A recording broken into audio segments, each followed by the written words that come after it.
Hi, Stephen Rosie, PGA Professional Glenbervie Golf Club here. It's been a rather wet, windy day.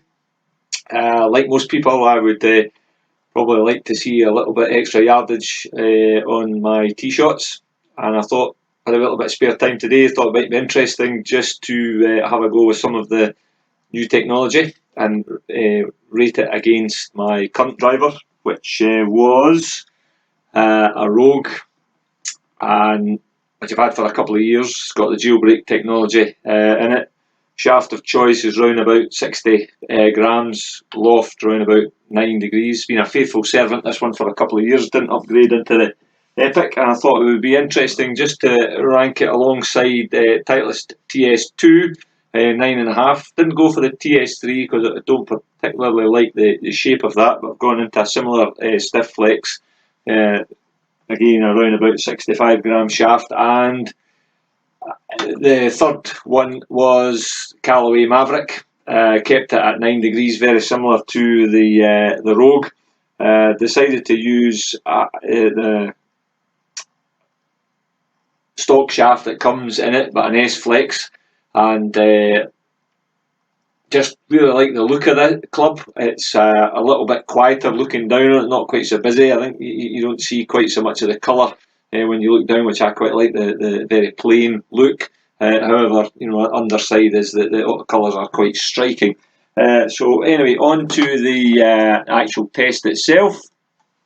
And if I just perhaps cue up one of these ones here.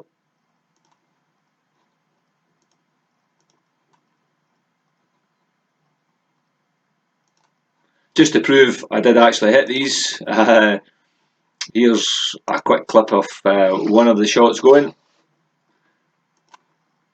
And, so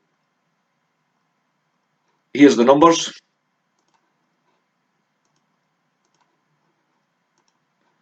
Which really quite surprised me.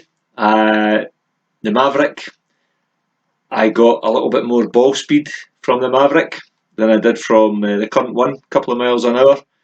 The smash factor was a little bit higher. I perhaps liked the look of it.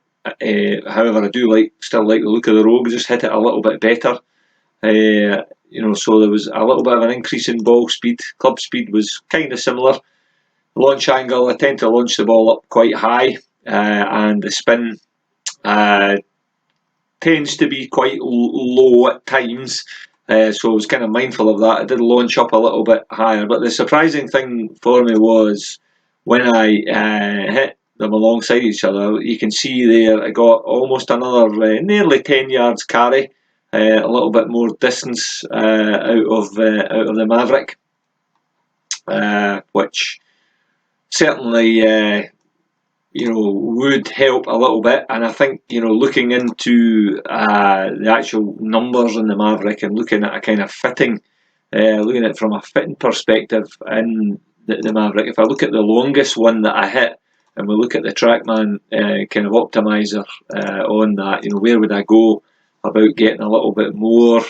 Ball speed's a little bit low. I think in this one here, the smash factor was 1.46, so I could probably have hit that a little bit better.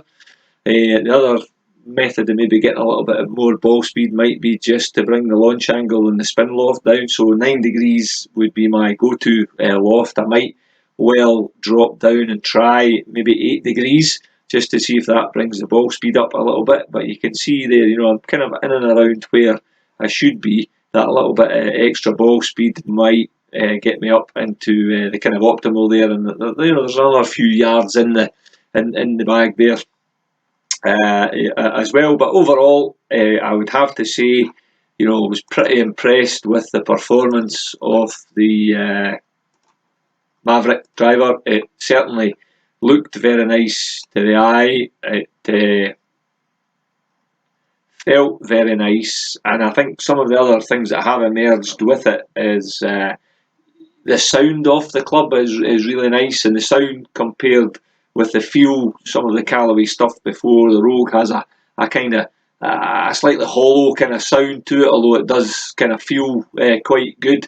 I think with the Mavrik, they've certainly managed to get a great combination of the sound, the look, and the feel from the club. And in my case, there's maybe scope for me to pursue a little bit more of this in the quest for a couple of yards. So, just in summary, here, maybe highlighted potential distance increase for me. Some food for thought for tinkering around with slightly lower loft to bring the launch angle down just a fraction, bring the spin down a little bit, maybe stretch that through increasing the ball speed, stretch the carry just a little bit further as well. But I'm definitely going to try this a little bit more on the range, because I think there is a few yards in there for me.